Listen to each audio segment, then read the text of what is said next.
하나님께서 우리에게 주시는 말씀, 신약 성경 고린도후서 5장 16절에서 21절까지 말씀입니다. 고린도후서 5장 16절에서 21절까지 말씀, 하나님의 말씀 봉독할 때에 여러분 경청하십시오. 그러므로 우리는 이제부터 어떤 사람도 사람들의 기준에 따라 알지 않습니다. 우리가 전에는 그리스도까지 사람들의 기준에 따라 알았더라도 이제 더는 그렇게 알고 있지 않습니다. 그래서 누구라도 그리스도 안에 있으면 그는 새로운 창조물입니다. 옛 것들은 지나갔습니다. 보십시오. 새 것들이 되었습니다. 모든 것은 하나님께로부터 비롯됩니다.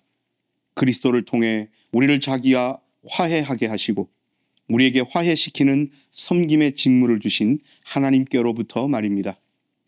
다시 말해 하나님이 그리스도 안에서 세상을 자기와 화해하게 하셨습니다. 그러면서 사람들에게 그들의 잘못에 대한 책임을 따지지 않으시고 화해의 말씀을 우리에게 맡겨두셨습니다.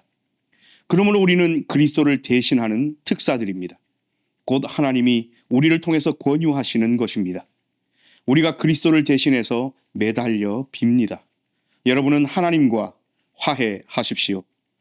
우리를 위해서 하나님은 죄를 알지도 못하는 분에게 죄를 짊어지게 하셔서 우리 자신들이 그분 안에서 하나님의 의가 되도록 하셨습니다.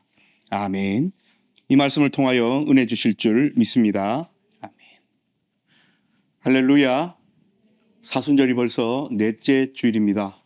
지난주는 우리 교회 장례도 지금 나 있고 또 전국적으로 산불이 많이 나서 많은 분들이 소중한 생명을 잃고 또 다치기도 하고 많은 분들이 마음 졸이기도 하고 그래 함께 기도하면서 온 국민이 일주일을 살아왔습니다. 아파하는 분들, 위로받아야 될 분들, 슬퍼하는 분들을 우리가 마음으로 남아 외면하지 않고 함께 기도할 줄 알고 함께 그 아픔을 나눌 각오가 된 그런 삶을 우리 그리스도인들이 살아가야 합니다. 오늘 하나님께서 우리에게 고린도후서 말씀 주셨습니다.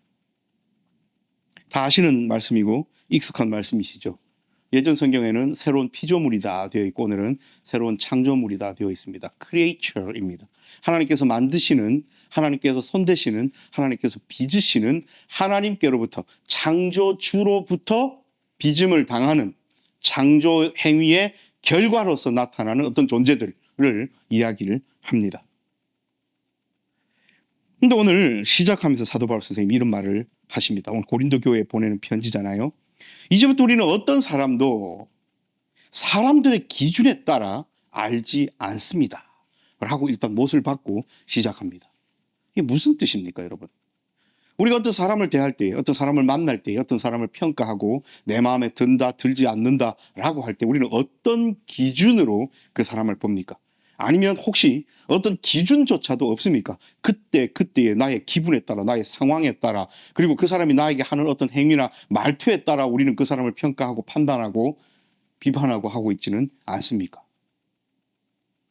사람들이 예수님의 겉모습, 예수님이 행하시는 행동들, 예수님이 자기들 기준으로 율법에 어긋난다고 생각하고 또 자기들 기준으로 예수님이 하나님의 이름을 망령되이 일컫고 하나님께 거룩함을 보여드리고 있지 않다 라고 판단했기 때문에 그들은 예수님을 죽이려 했습니다. 그래서 인간의 기준으로 사람의 마음으로 자기가 가진 그런 기준으로 예수님을 바라보고 이 신앙을 바라보고 하면 실수할 수밖에 없고 잘못된 길로 갈 수밖에 없음을 오늘 사도 바울 선생님은 이야기를 합니다. 그래서 어떻게 그 뒤에 이야기했습니까? 우리가 전에는 그리스도까지 사람들의 기준에 따라 알았었다. 근데 이제 더 이상 그렇게 알고 있지 않는다. 그러면 여러분, 세상 사람들이 기독교에 관하여 말하는 것, 예수님에 대하여 평가하는 것, 예수님을 단 2000년 전에 살았던, 그래서 십자가에서 처형당했던, 나사렛에 살았던 목수의 아들이자 목수의 삶을 살았던 한 인간 청년 30세 전후의 사람, 그리고 그 제자들이 그를 영광스럽게 만들어서 부활을 했니, 무엇이 어떠니, 하나님의 아들이니, 신이니, 하나님이 하면서 만들어낸 어떤 신이라고 평가한다는 것은 자기들의 기준이에요. 자기들의 생각이에요. 오늘 사도 바울 선생님은 분명히 이 점을 지적하십니다. 그래서 어떻게 합니까? 이제는 더는 그렇게 알고 있지 않습니다. 여러분, 왜 이제 더는 그렇게 알고 있지 않게 될까요? 어떻게 이런 일이 가능할까요? 어떻게 사람의 눈, 사람의 기준을 내려놓고 그렇게 예수가 그리스도다라고 고백하는 지경에까지, 그런 신앙의 아주 그 높은 곳까지 도달할 수 있을까요? 오늘 이 얘기를 하시는 겁니다. 하나님은 우리를 새로이 빚으십니다. 하나님은 우리를 새롭게 창조하십니다. 하나님은 예수 그리스도를 통하여 우리를 새로운 존재로 바꾸십니다. 수리하는 것이 아니에요. 고치는 것이 아닙니다. 새로운 피조물이다 이야기했을 때 가장 우리가 성경 안에서 들기 쉬운 예시가 뭡니까? 예레미야 선지자를 통해 말씀하신 토기장이 비유가 있겠죠. 토기장이가 그릇을 이렇게 만들어요. 좋은 흙, 깨끗한 물, 그리고 아주 일관성 있는 대신 엄청나게 강한 화력, 그 가마 안에 넣어야 되잖아요. 그래서 여러 번 초벌, 재벌 해서 나온 그 결과물로서의 도자기. 그런데 그게 마음에 들지 않아요, 토기장이. 원하는 대로 안 빚어졌어요. 그럼 어떻게 합니까? 깨죠. 깨고 다시 빚습니다. 이 토기장이 마음이에요. 일본의 도자기를 수리하는 어떤 방식들이 있는데 이 방식이 또 하나의 예술이 되었대요. 킨츠키 방식이라는 게 있답니다. 이 도자기가 금이 갑니다. 이렇게. 그럼 금간 도자기에 뭘 할 수 있습니까? 찝찝하잖아요. 그래서 이미 금이 쫙쫙 가가지고 우리가 생각하는 깨끗하고 흠없고 티 없는 도자기가 아니라 저게 언제 부서질까? 부서질지도 모른다 싶은 금이 쫙쫙 간 도자기가 있을 때에 이 킨츠키 방식은 이렇게 한답니다.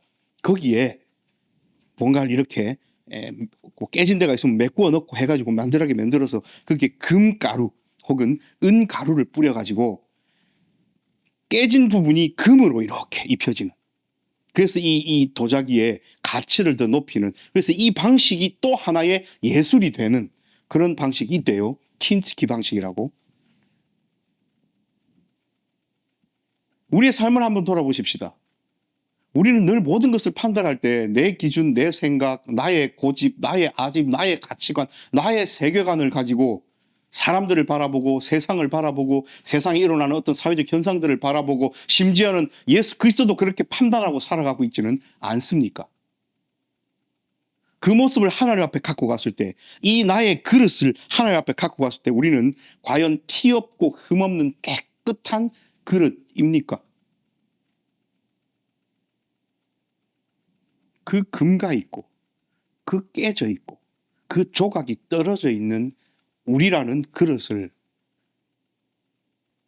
하나님은 예수 그리스도를 통하여 단지 그 부분을 보수하고 금색 칠을 해서 좀 있어 보이게, 좀 가치 있어 보이게 하는 차원을 넘어서 우리를 새롭게 빚으십니다. 아예 없었던 존재를 새롭게 빚으십니다. 그런 존재가 되었을 때에 우리의 시각은, 우리의 눈은, 우리의 기준은, 우리의 가치관은, 우리의 세계관은 더 이상 인간적인 마음으로 무엇을 바라보는 그런 존재에서 완전히 다른 존재로 바뀌어 있습니다. 오늘 사도 바울 선생님은 이것을 경험했기에 이렇게 이야기를 하시는 거죠. 이제 더는 그렇게 알고 있지 않습니다.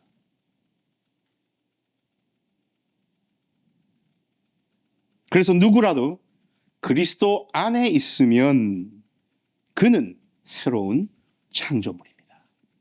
그리스도 안에 있으면 새로운 창조물입니다. 여러분, 이 문구가 정말 중요한 요절이에요. 그냥 새로운 창조물이 아닙니다. 그리스도 안에 있으면 새로운 창조물이에요. 뒤집어 보십시다. 나는 새로운 창조물로서의 삶을 살아갑니까? 내가 세상을 바라보는 눈, 내가 무엇을 판단하는 가치와 기준, 내가 예수 그리스도를 바라보면서 예수 그리스도와 함께 동행하면서 살아가는 나의 삶의 궤적들, 이런 것들을 내가 스스로 바라봤을 때 나는 새로운 창조물이 맞습니까? 곧 그 말은 나는 과연 나에게 주어진 이 시간과 이 삶을, 특별히 이 사순절을 그리스도 안에서 살아가는가와 같은 질문이잖아요.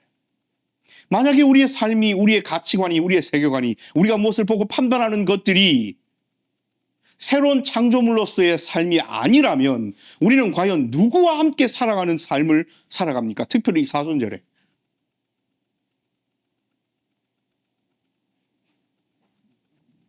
옛 것들은 지나갔습니다. 보십시오. 새 것들이 되었습니다. 우리는 성숙한 그리스도인이 되기 위해서 애쓰면서 살아가는데, 여러분, 우리의 삶이 과연 진짜 옛 것들은 다 지나간 삶입니까? 하나님께서 허락하신 새 것들로 가득한 삶입니까?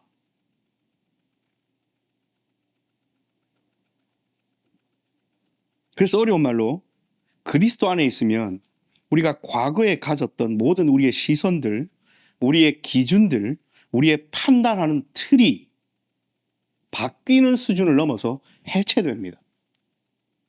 하나님 다시 만드시는 거예요. 그래서 그리스도 안에서 그리스도를 바라보는 우리의 시각과 눈이 바뀌면, 그래서 새 것이 되면 사람을 보는 눈도 바뀌게 됩니다.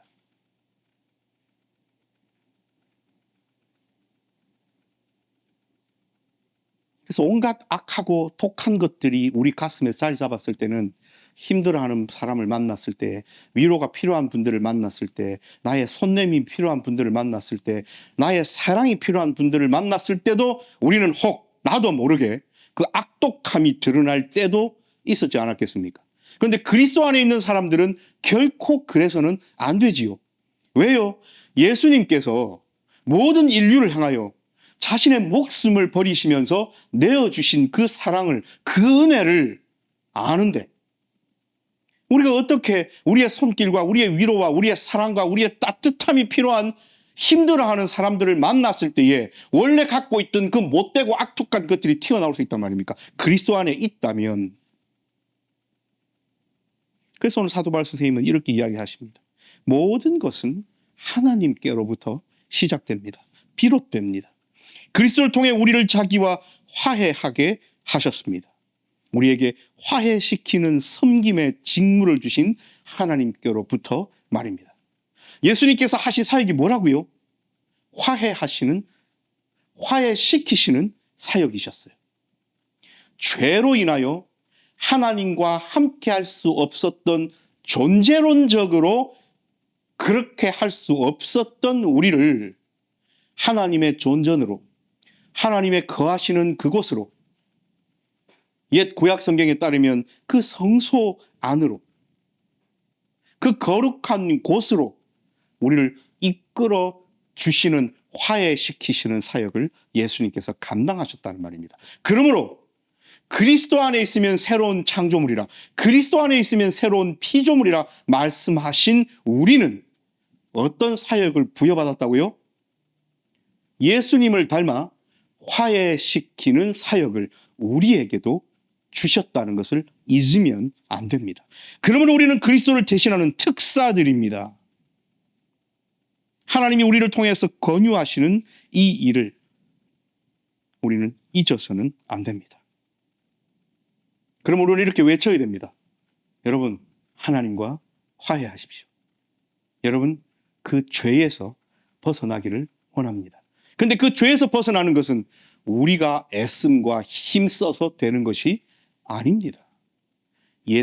오직 예수 그리스도를 통한 화해만이 하나님과 우리 사이에 건널 수 없는 강에 다리를 놓는 것임을 잊지 마십시오. 하면서 나아가야 해요. 우리를 위해서 하나님은 죄를 알지도 못하는 분에게 죄를 짊어지게 하셨습니다. 우리 자신이 그분 안에서 하나님의 의가 되도록 하셨습니다. 여러분, 십자가는 이 사순절에 단순히 그저 추상적으로 묵상하고 나아갈 우리의 어떤 목표 지점이 아니에요. 추상적이면 안 됩니다. 여러분, 십자가 위에서 어떤 사건이 일어납니까? 십자가 위에서요, 죄 없으신 분은 마치 제일 큰 죄를 지은 존재처럼 벌받아 죽어가고요, 그 십자가의 사건을 통하여 죽어 마땅한 죄인인 우리는 하나님께로 나아감을 입는 은혜를 누립니다. 여러분, 십자가 위에서 이런 새로운 창조가 일어납니다. 그 말씀이잖아요. 21절이. 죄를 알지도 못하는 분에게 죄를 짊어지게 하셔서 우리 자신들이 그분 안에서 하나님의 의가 되도록 하셨습니다. 우리가 어떻게 의인입니까? 우리가 어떻게 의롭습니까? 그러므로 죽어 마땅한 우리의 존재가 단순히 우리의 흠집 위에, 그 죄 위에 금칠하는 것이 아니라 완전히 새로운 창조물로 바뀌는 그 사건이, 죄를 알지도 못하는 예수 그리스도는 마치 죽을 죄 지은 존재처럼 죽어가시는 그 십자가 위에서 그런 전환이 일어났음을 저와 여러분 잊어서는 안 됩니다. 오늘 사도 바울 선생님은 이 사건을 두고 그리스도 안에 있으면 우리 모두가 새로운 창조물이라 이야기를 하십니다. 사랑하는 여러분, 그렇게 예수 그리스도의 화해하시는 사역을 통하여 우리가 새로운 창조물이 되었다면, 우리가 예수 그리스도 안에 있는 존재라면, 그래서 과거의 옛것을 다 버려버리고 새로운 삶을 살아가는 존재가 되었다면, 우리가 우리 스스로에게 여기는 시각들, 우리가 다른 일을 바라보는 우리의 눈들은 어떻게 바뀌어야 하겠습니까? 예수님의 눈으로 바라봐야 돼요. 예수님의 눈으로 아파해야 돼요. 함께 위로할 줄 알아야 됩니다. 함께 울어줄 줄 알아야 됩니다. 안아줄 줄 알아야 됩니다. 우리가 뭐라고 예수님처럼 어떤 사람의 죄를 대신하여 뭘 할 수 있겠습니까? 우리는 의인이 아닌데, 우리 똑같은 죄인인데. 그러니 하나님께서 우리에게 부여하신 이 직무는, 화해시키신다는 이 직무는 함께 아파하고 함께 슬퍼하고 함께 위로하고 함께 안아주고 사랑을 베풀고 은혜 가운데 나아가는 일임을 저와 여러분 잊지 마십시다. 공교롭게도 이 사순절에 우리 공동체 안에 사랑하는 사람을 잃은 우리 집사님이 있고, 또 나라적으로는 동시다발적으로 엄청나게 많은 불이 나서 그것을 끄려고 동원되었다가 목숨을 잃고 다치고, 얼마나 많은 사람들이, 수천 수만 명의 사람들이 그 수고와 그 노고가, 땀이 그 속에 들어갔잖아요.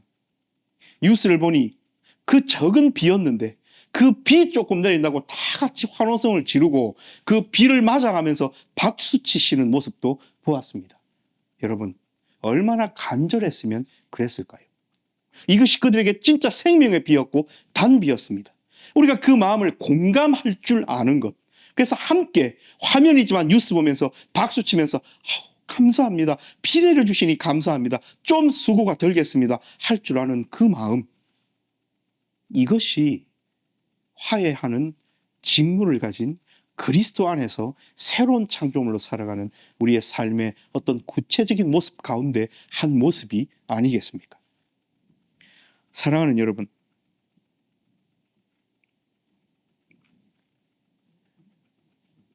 사도 바울을 통하여 정리된 예수님께서 허락하시고 우리에게 주신 세상에서 가장 기쁘고 복된 소식, 복음은 단순한 정보의 전달이 아닙니다. 아, 그런 소식이 있단다. 아, 그 소식은 이런 것이네 라고 우리가 머리로 정보만으로 갖고 있어서는 그것은 결단코 복음일 수 없습니다. 여러분, 복음은요, 관계의 회복입니다.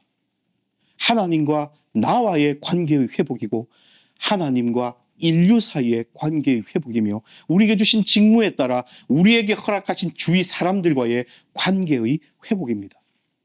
그래야만 복음에 힘이 있습니다. 복음을 정보 전달로, 정보로만 알고 있는 사람에게는 그 어떠한 은혜도, 그 어떠한 하나님의 손길도, 어떠한 기적도 일어나지 않습니다. 그저 머리를 맴돌다 하나의 지식으로 전락하여 땅에 떨어질 뿐입니다. 그렇게 되면 비록 그것이 교회 공동체라 할지라도 복음이 관계 회복이 되지 않고 정보에서만 그친다면 그 교회는, 그 공동체는 아무 힘이 없고 사랑도 은혜도 따뜻함도 위로함도 안아줌도 사랑도 없는 예수 그리스도가 빠져버린 교회 아닌 자기들만이 이름만 갖다 붙인 교회일 수밖에 없지 않겠습니까? 반석이 핏된 교회가 그렇게 되지 아니하도록 오늘도 하나님께서 우리에게 말씀 주셨으니 우리는 이 일을 위하여 열심을 다하여 마음을 돋우고 그리스도 안에 있는 새로운 창조물로서의 삶을 열심을 다해 이 사순절에 살아가야 합니다.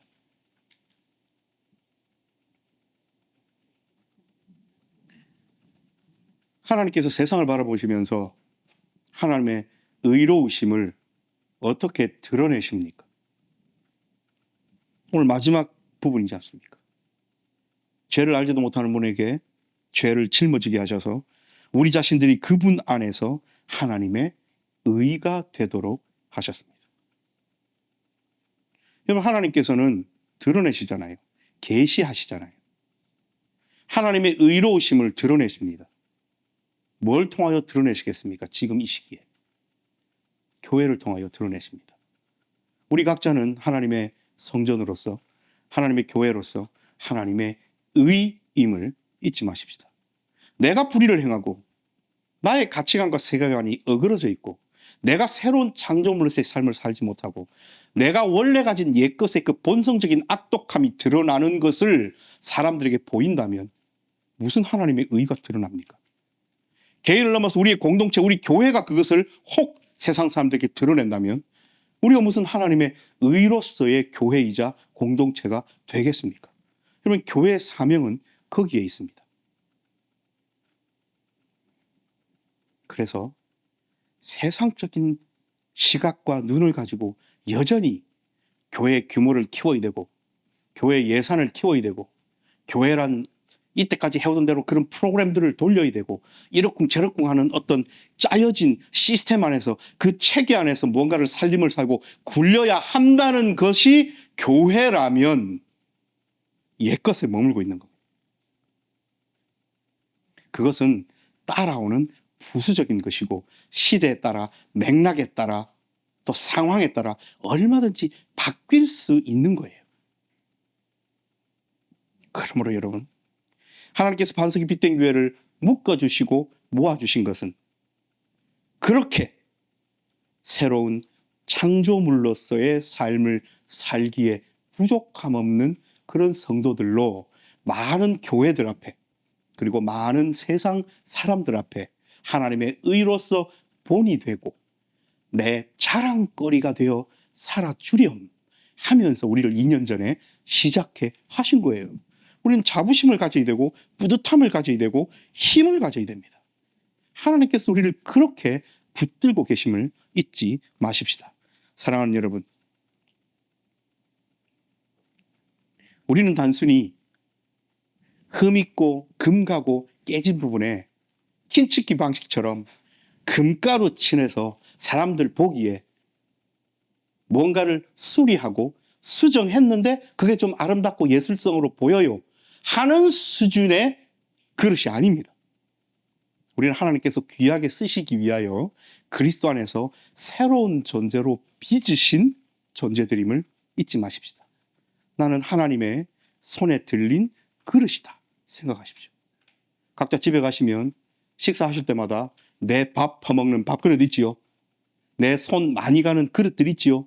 내가 늘 가는 숟가락 젓가락 있지요. 집에 이것저것 뒤져보면 새 것들도 있을 거고 선물 받은 것도 있을 거고 내가 지금 쓰는 것보다 더 좋은 것도 있겠지만 언제든 그냥 내가 손 가는 그 그릇 있지요. 나는 그렇게 하나님 앞에 늘 사용되는 그릇들임을 잊지 마십시오. 찬장에 넣어놓고 그냥 이렇게 눈으로만 봐서 아유 예쁘네 하는 것은 사실은 쓸모없는 그릇입니다. 그렇게 하나님께서 우리를 자주 쓰시면 설거지 많이 해야 되잖아요. 그러다 보면 서로 부딪혀서 흠도 나고 기스도 나고 해요. 근데 그 흠과 기스는 무엇을 이야기합니까? 하나님께서 자주 쓰셨다는 증거잖아요. 우리 그렇게 살아가십시다. 너무 깨끗하게, 너무 고고하게, 너무 도도하게 나 자신을 이렇게 보호하고 하나님 앞에서조차 가꾸려고 하지 말고 쓰시고자 하시는 주님 앞에서 마음껏 나를 내어드려서 하나님 내가 여기 있사오니 나를 보내시고 나를 사용하십시오라고 이야기했던 이사야 선지자의 그 고백처럼 우리도 이 사순절에 하나님 나를 위로의 사도로, 나를 눈물을 함께 흘려주는 사도로, 나를 사랑의 사도로, 나를 은혜를 베푸는 사도로, 나를 함께 안아주는 따뜻한 마음의 사도로 사용해 주십시오 라고 기도할 줄 알고 실천할 줄 아는 반석이 빛된 교회 모든 저와 여러분이 되시기를 오늘도 하나님께서는 바라고 계십니다. 기도합니다.